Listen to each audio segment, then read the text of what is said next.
Hello, Blogging Heads, Foreign Entanglements viewers. I'm Dr. Rob Farley of the Patterson School of Diplomacy and International Commerce at the University of Kentucky. With me today, on his second appearance on the show, is Bryan McGrath. How are you doing this morning, Bryan? I'm well. Thank you for the invitation. Good. And could you introduce yourself again? Could you remind the viewers? I'm a Washington Metro-based defense consultant. I specialize primarily in naval issues. Retired naval officer. I commanded a destroyer, and I led the team that wrote the 2007 maritime strategy. Okay. So what we're going to talk about today, we're going to discuss three broad, but I think fairly interrelated subjects. And we're going to start with a piece that you wrote, which is part of what is really an expanding, and in fact you referenced this in the piece, a quickly expanding literature on this new thing called AirSea Battle, which actually really isn't even all that new at this point, which was 5 myths about ASB, AirSea Battle. Then we're going to talk a little bit about sequestration, and then we're going to talk, hopefully, if we have enough time at the end, we'll talk a little bit about a piece that was recently published by Randy Forbes of Virginia on a conservative case for sea power. So to start with,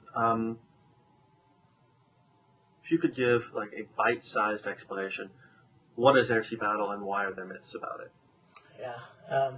Part of the problem with AirSea Battle is that there are two AirSea Battles. There's the open source Center for Strategic Budgetary Assessment concept paper called AirSea Battle, which is a work that was done with no input from the Department of Defense. That is the story from both DoD and from CSBA.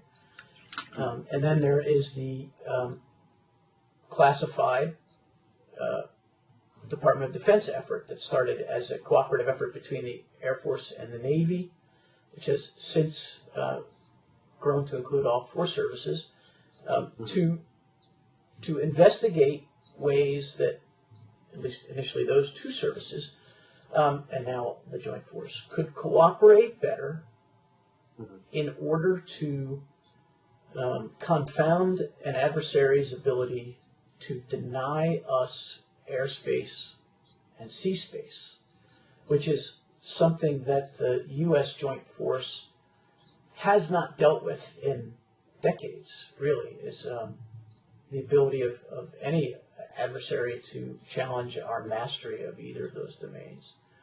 And much of that is classified. Some of it is classified because of the concepts.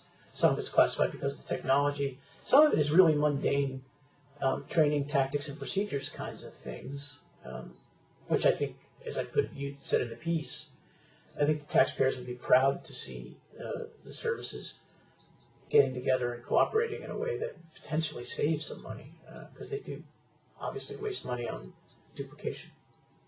Right. Now, I mean, a fair amount, and I want to go through the 5, the myths each one by one because they're all pretty interesting. But the most important part of ASB to me seems to be what is really I don't know if you want to call it preventive or preemptive effort to sort of resolve inter-service conflict, right? To identify spaces of potentials for conflict. And this isn't sort of in classic inter-service conflict like Revolt of the Admirals versus the B-36 kind of stuff. This is the kind of inter-service conflict that inevitably develops in the course of military operations, right? And that you only come to understand in the course of military operations, right? That you only identify the problems. And this, to me, and you can correct me if you have a different impression, but a significant part of what ASB is seems to be identifying where those points of friction between the Navy and the Air Force in particular, but then also the other 2 services, where those points of friction are going to be, and preventively addressing those issues so that they don't come up in an actual conflict situation. And I think you've got this exactly right. I have this sense that the first conversation, whenever it happened, was between a naval officer and an Air Force officer in the hallway in the Pentagon who kind of were sitting there thinking, we're in trouble. It's not just the carrier-killing anti-ship ballistic missile that gets all the press.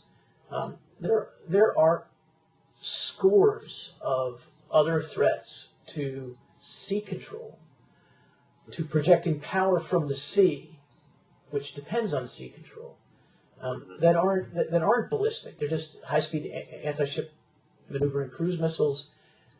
There are mines, submarines, all sorts of things that are now becoming more prominent.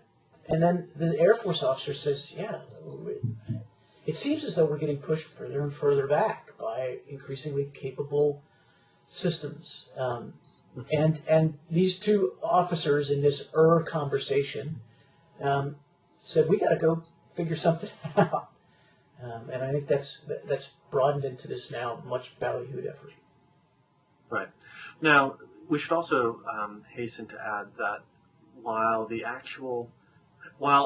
I would say the purposes and the processes by which these two phrases came about are completely different. And there was a really good article, and the gentleman's name who wrote it escapes me. There was a really good article a couple of years back about here are all the differences between AirSea Battle and Air-Land Battle, and here's why they're almost nothing like one another.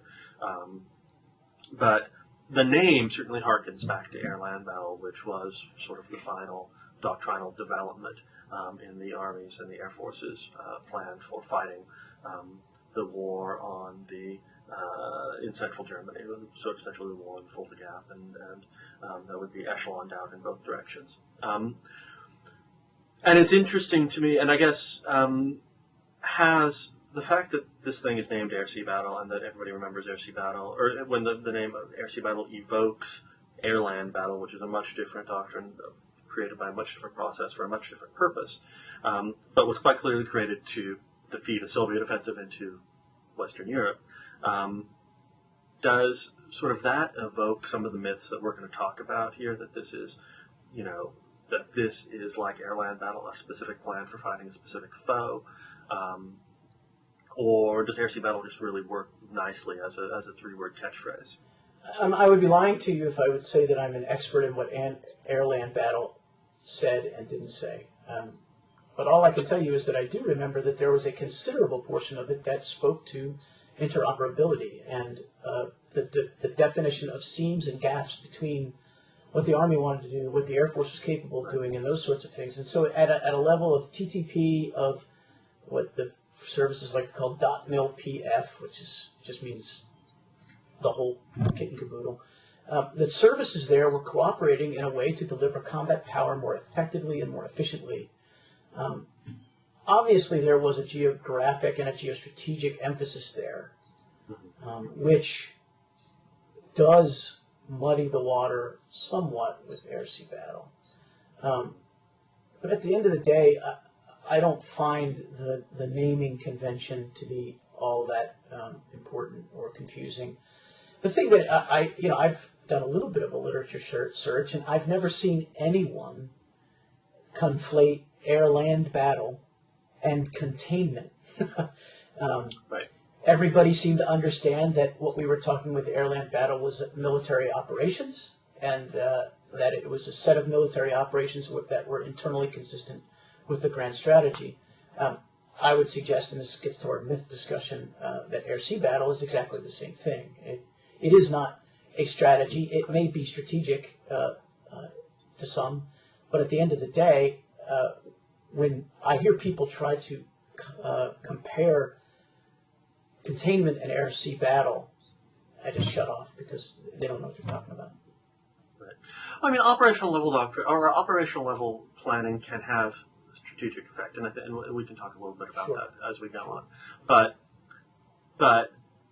there was, and this was even the case with Air-Land Battle, which was specifically oriented towards the Soviet Union. The tools and the procedures and the practices that were developed for Air-Land Battle turned out to be extremely effective in other contexts, and especially even though Air-Land Battle was sort of disintegrating by 1991, the Air Force and the Army were coming to loggerheads again by 1991, or by 1991. it was still an extremely effective toolkit for those two services to work together, and an extremely effective operational toolkit, even apart from the general strategic purpose. And I think that's what AirSea Battle, that's the same point with AirSea Battle, right? That this is something to allow the services, it's a tool, and people use that phrase, the toolkit phrase. So on this inter-service conflict point, the first myth that you identify is that this is a resource and power grab by the Navy and the Air Force at the expense of the Marines and the Army. And I don't know, I guess when I first hear this, I think to myself, well, there's at least a little bit of plausibility about that, right? But I mean, so how mythical do you think this particular point is? I think it's pretty mythical. The Air Force and the Navy have existential questions here to solve. These are questions of access. These are questions of how the joint force will even be arrayed to project power, to protect our interests. It's farcical to think that this is a resource grab solely. Don't get me wrong, the services are in the business of attempting to maximize their advantage. They do so with rules that are fairly collegial. But at the end of the day, they're each trying to maximize their advantage and provide the best case they can for the capabilities and capacities that they bring to the fight. But, you know, let's think about a world in which there isn't an AirSea Battle, in which the Air Force and the Navy just wave their hand at anti-access and area denial strategies. That is a world in which the United States Joint Force becomes less and less relevant, because its number one competitive advantage over any other force on Earth is its ability to mass and project power far from its own shores. No one else can do that. Could you repeat that last, Brian? You could cut out on me. Yeah, I said that our number one competitive advantage against all potential adversaries is our ability to mass and project power far from our own shores. AirSea Battle seeks to protect that number one competitive advantage, and without that, we will be a lesser military power. Now, do you think, and I wonder if there isn't that sort of broader strategic considerations are getting wrapped up into this AirSea Battle conversation, right? But that, I mean, is even apart from the specific operational context of AirSea Battle, does the Army and the Marines have worries about their ability to claim resources in the future, right? After Iraq and Afghanistan allowed them to claim substantial resources for a long period of time, and to use those resources, right, to justifiably use those resources. It's part of the concern about AirSea Battle, you know, really just part of a broader strategic concern about whether the Army and the Marine Corps are going to have a lower profile in the future. Well, I mean, I think I want to make a distinction between what I know and understand AirSea Battle to be doing, seeking, and striving for, and my own personal views of the intramural conflicts within the building. As to the latter point, the intramural conflicts in the building, AirSea Battle plays a role from the perspective of it's a forcing function that has created more prominence for the Air Force and the Navy in the news than they had been enjoying for a dozen years. And so from the perspective of strategy broadly understood, and by that I mean the strategy of resource allocation within the building, AirSea Battle plays. I don't see the sort of naked budget share stuff within the thinking behind AirSea Battle, but how it plays out in the building where people are, it certainly raises fears. It drives fears. From a personal view, from someone who is obviously in the tank for naval power, for sea power, I'm ready to make that case. I'll debate anybody that as resources are declining, an increasing share of them ought to be going to sea power forces, including the Marines, because it makes sense for a country that needs to watch its pennies. Right. I mean, I think, and people behind me will, or people who are watching will notice the aircraft carrier on the. In fact, it's a Northrop Grumman advertisement with an aircraft carrier behind me on my wall. I share that view. I share the view that, and that you or somebody else may have posted about it's time to do away with the golden ratio between the services. I have a broader set of views on that we maybe can get into at another time in a future blogging heads. But so, what about the second point? And this is, I think, a point that really concerns a lot of people, and that I see a lot of. But I like you, don't really understand, which is the ASB makes war with China considerably more likely. Right. The logic here being that the preparations for sort of making the United States most efficient in terms, or making the military force of the United States most efficient against a foe that the foe you would most want to maximize your efficient military capabilities against would certainly be the People's Republic of China. But does this make war against China more likely? Now, you don't take that all that seriously, I think, for sensible reasons. But why? Why don't you take that all that seriously? Because it basically negates hundreds of years of deterrence theory, Right. and it suggests that it suggests a more passive approach to protecting and sustaining one's interests and power. Something I'm not terribly comfortable with personally or ideologically. Right. I think that we are more likely to go to war with China if we do not invest in our deterrence, primarily because China appears to be a power that's interested in asserting its dominance in its region. I don't think there's anything unusual about that, and so the question then comes: what do we do with the countries with whom we have treaty relationships? What do we do with the countries with whom we have trading relationships and friendly diplomatic relationships, who look to us and increasingly with a wink and a nod to be that power that balances or counterweights or keeps China from assuming that role of regional power, regional hegemon. I don't know how we service that need or serve that constituency without thinking seriously about how you fight and win a war with that power.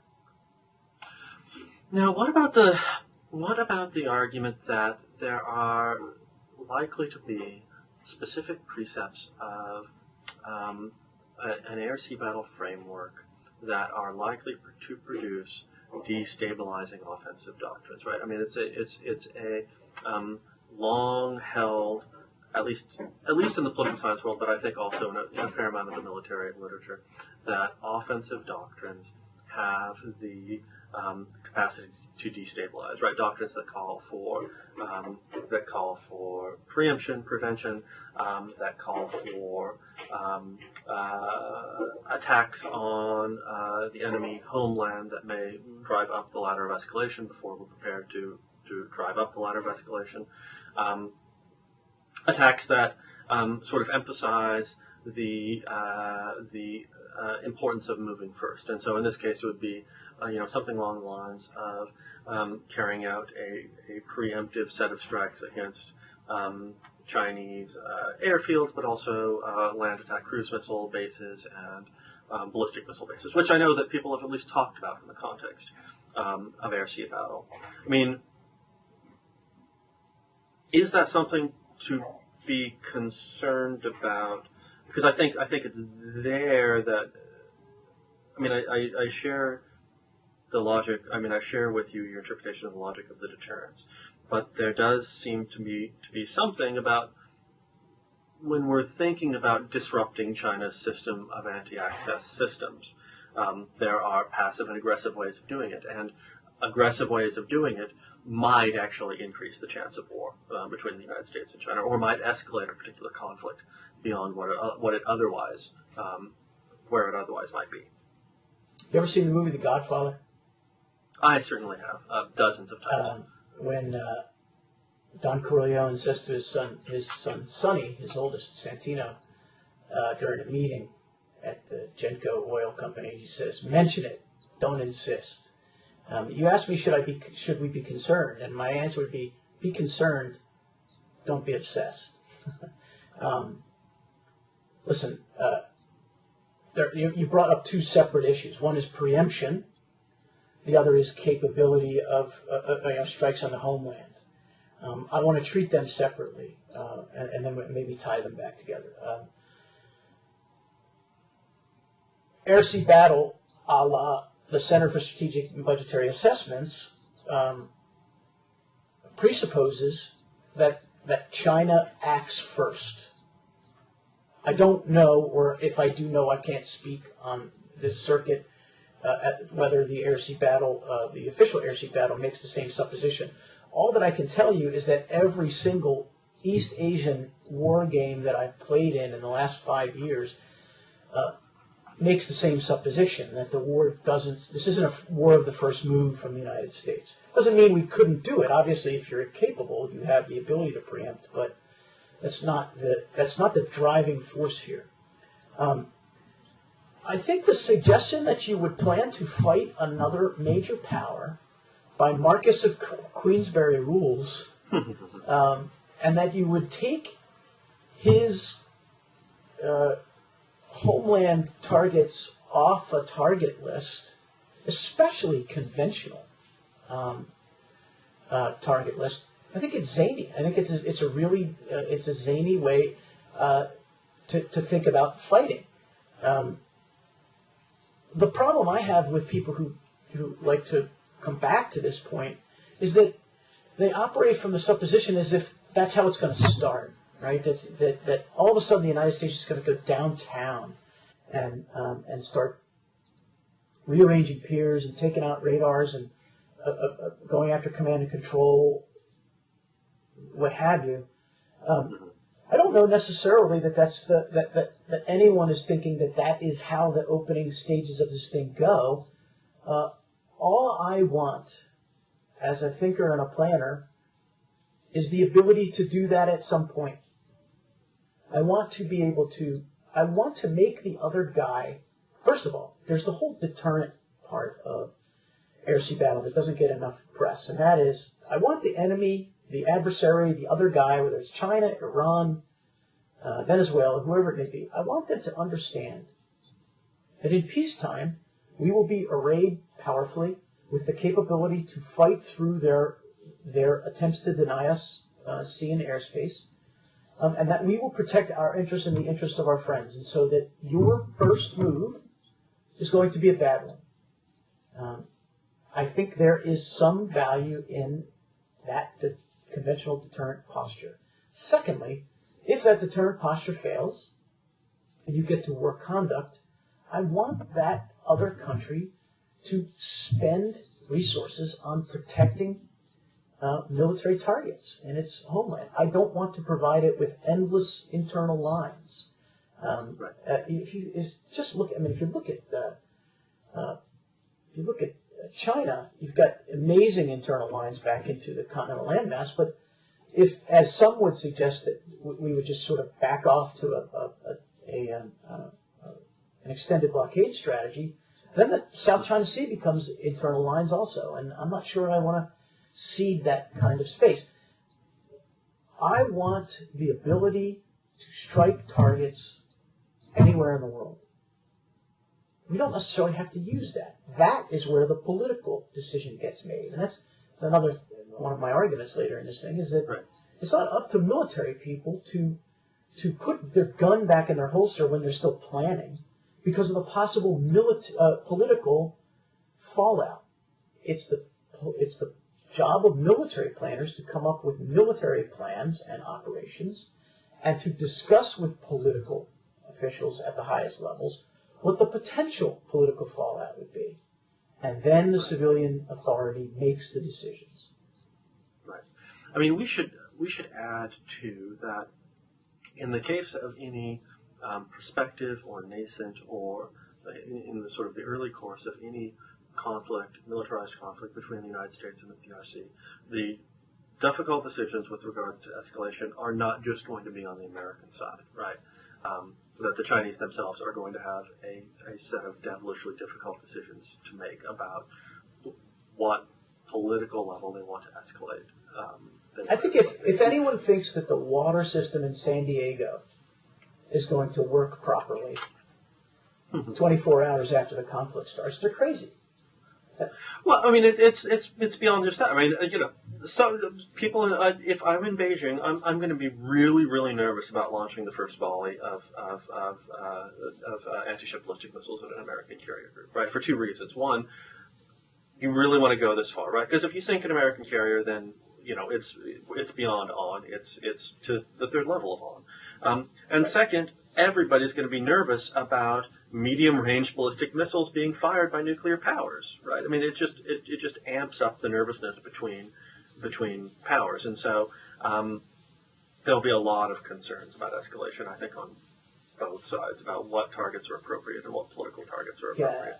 Yeah, I mean, it's not just us. It's not just on the AirSea Battle part. I think we, war with China is going to be global. It's going to be ugly. It's going to be all in. I mean, I don't. This is one of the reasons that we want to think really hard about how to keep it from happening. And I think I believe that a good mix of deterrence, diplomacy, inclusion, carrots and sticks is ultimately the way that we'll go ahead and that we will put off a war with China for as long as we possibly can, and hopefully forever. Right. So your myths 3 and 4 are actually pretty similar. I think we've talked some about them. One, AirSea Battle is not a strategy, and two, it's nonsensical without a larger strategic framework. I mean, I guess within those two, is there anything you want to add that we haven't already talked? I mean, I feel like we've covered at least a little bit of that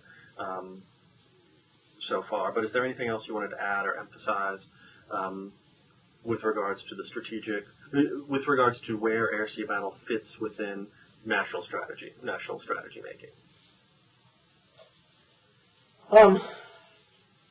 I believe that there are national strategies into which AirSea Battle would fit less comfortably than others. What I rejected in myth number 4 was that it was nonsensical to develop it, to think about it, to program around it, to organize, train, and equip based on findings of it, unless it was firmly nested in a national strategy that we were pursuing, and that's what I considered. That's just ridiculous. Right, and I think I think I share both of those points. Right, that there are some strategic frameworks that the United States might develop. Just very, very offhand, right? We could make an argument, although I'm not even sure how well this argument would apply, but we could make the argument that, associated with my senator is, of course, Senator Paul from Kentucky, that sort of the strategic framework that he envisions AirSea Battle perhaps would not fit as well into some other strategic framework. Absolutely.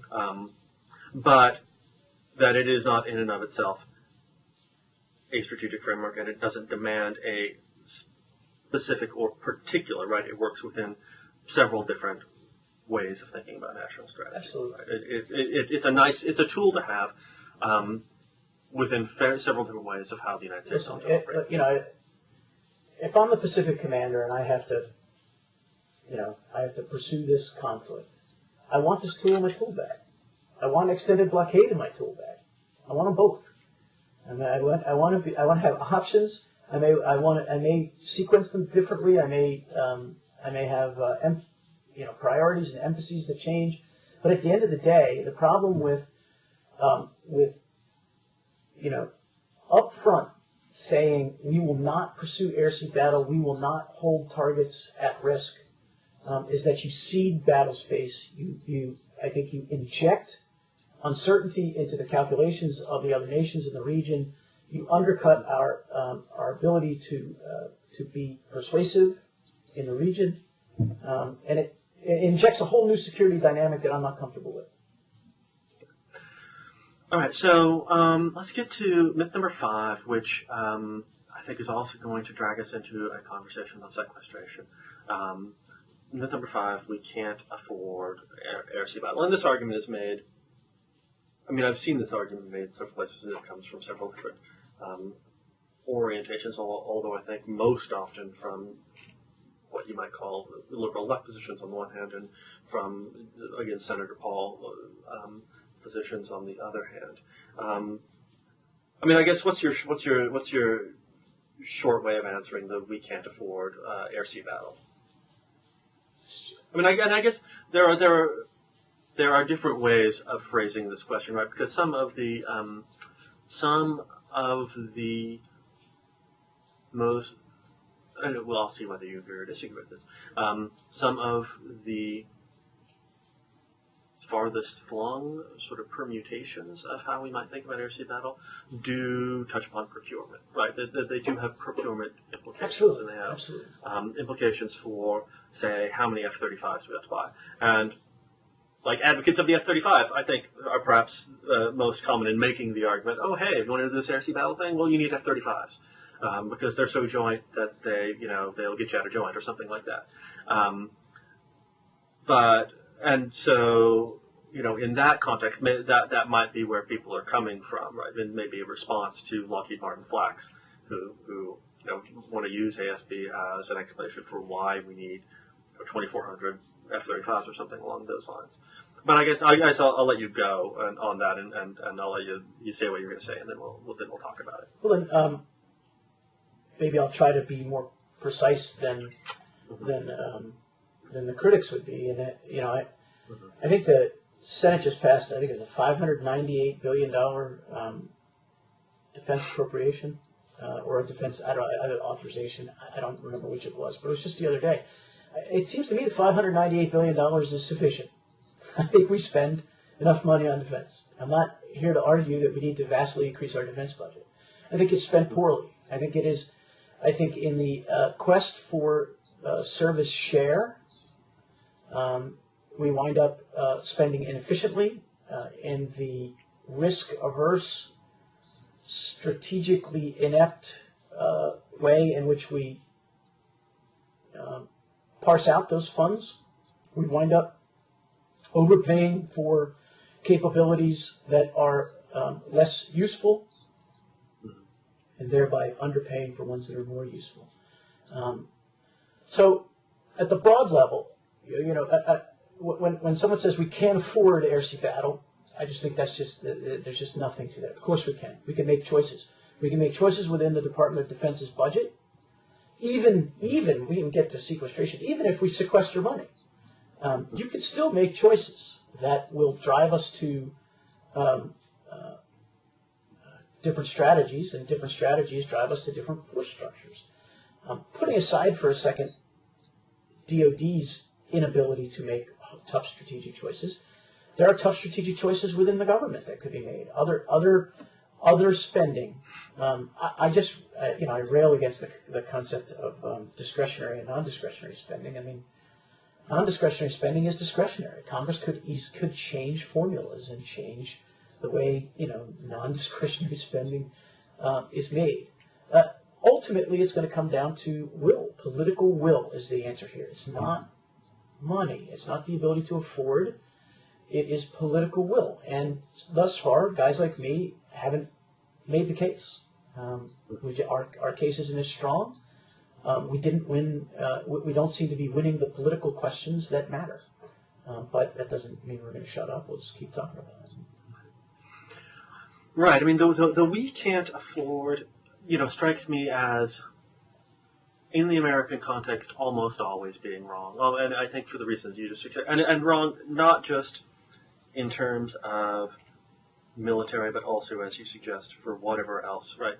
It's, this is an extraordinarily wealthy country, right? Of course we can afford it, right? The only question is, do we really want to buy it for the cost that we have to pay to get it, right? And that applies to military programs, it applies to procurement, it applies to social programs, whatever else you want to talk about, right? The only question is, are we prepared, do we have the will to accept the costs that this particular good that we desire really presents to us, right? We're not Greece, right? We're not literally bankrupt. Right. I don't know. I wonder if someone had a personal balance sheet like the countries, whether they would be considered bankrupt or not. But that's a good story. Right. I mean, I guess a different way of phrasing it is, when you're the hegemon and you can print your own money, it's bloody difficult to go bankrupt. But what about then this? The next step that I then alluded to, which is this next step that critics of ASB are taking, that are sort of arguing, pushing back against it, sort of based on the role that it's playing in procurement. And so, push back against this notion that ASB then demands investment in the littoral combat ship, or that ASB demands substantial investment in the F-35. I mean, I guess to what extent is ASB going to be platform specific, in that you can do it with F-35s, but you can't do it with F-16s and F-18s. And you can do it with LCSs, but you can't do it with, OHP frigates or whatever. Is there any logic to that? Because that argument is actually going on both sides, right? People are, I think, using ASB as a reason for why you do need to make certain procurement decisions. Yeah, I think, remember back to 2009, I guess it was, in the Pentagon, everyone was falling all over themselves to associate their big-ticket items with irregular warfare. It was unseemly to watch the services, because the Secretary of Defense at the time made it a priority, and he told them to make sure that they spend more on it, yada, yada, yada. There is some of that going on, I think, in AirSea Battle. I think there are some who are trying to, catch the wave. But at the end of the day, there is expense associated with this. There are capabilities that the Joint Force needs that it does not have in order to pursue the concepts that are at the heart of this approach. They are not cheap. They are, in some cases, high technology. There's a lot of good stuff that can be done with lower technology things, with the use of HF radios, getting off satellites. There's all sorts of stuff that the services are doing. But at the end of the day, there is expense associated with this. And I think procurement is a big part of it. And we're going to have, but I got to tell you, I don't know. I've never done an analysis of the role of the F-35 in AirSea Battle, but my sense is that it has capabilities. For one thing, it's got more range than the F-18. The question is whether it has enough range. This is where I think the CNO has it right, where he talks about payloads, not platforms. If we can stand off and from 600 miles and neutralize targets with new kinds of missiles that are fired from older platforms, then we should be doing that. We don't necessarily have to develop whole fleets of the most incredible, futuristic, stealthy aircraft. We have to have some of them. We really do have to have some of them. But I think there's a lot of promising work going on in munitions that I think gets us where we need to go at lower costs. But I'm not here to defend the procurement system. I mean, like everyone, I shake my head and wish it were better. Maybe someday it will be. Right. So let's jump from this to, how is the process of from what you've seen and from people you've talked to, and I think you're closer to this than I am. How has sequestration since January 1st, 2013? How has the process of sequestration, specifically applied to the defense budget, affected what's going on with AirSea Battle? Now, I know you also follow on Twitter lots of people who are really angry at furlough days and everything like that, and that's certainly part of what's going on here. And there's a lot of frustration about a ton of other stuff. But to your mind, how or does sequestration matter for the pursuit of AirSea Battle? Sure, it does. Because sequestration is implemented in the way that it is, in which line item by line item gets a 9.3% cut or whatever the number is. The services don't have much in the way of the ability to say, well, no, I'd rather take a 4% cut over here and a 13% cut over here. They don't get to do that. And so you wind up with, in a perfect world, my guess is that the Navy and the Air Force would pick and choose among their priorities, current readiness, acquisition priorities, and they would allot the cuts in a way that reflects their priorities. They don't get that with sequestration. That's my primary beef with sequestration. I wouldn't be too concerned with a 9.3% cut to the Navy's TOA if I had to implement it, if I had some ability to move it around. So yeah, there are capabilities that are in development that will have a 9.3% cut to their budget. My guess is that while it won't be devastating, it'll be critical. It'll slow things down. It'll extend timelines.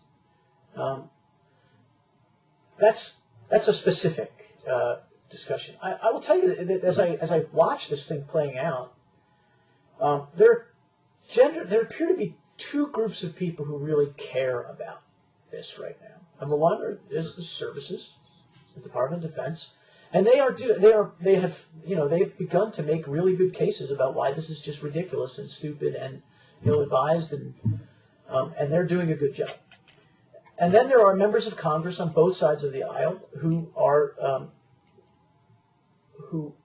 national security inclined, and who understand not just that the budget cut is critical, but that the way sequestration cuts the budget, this across the board 9.3%, that is unworkable.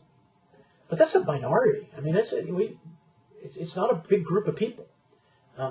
My sense, living, in the outer environs of this town, is that nobody really cares. Is that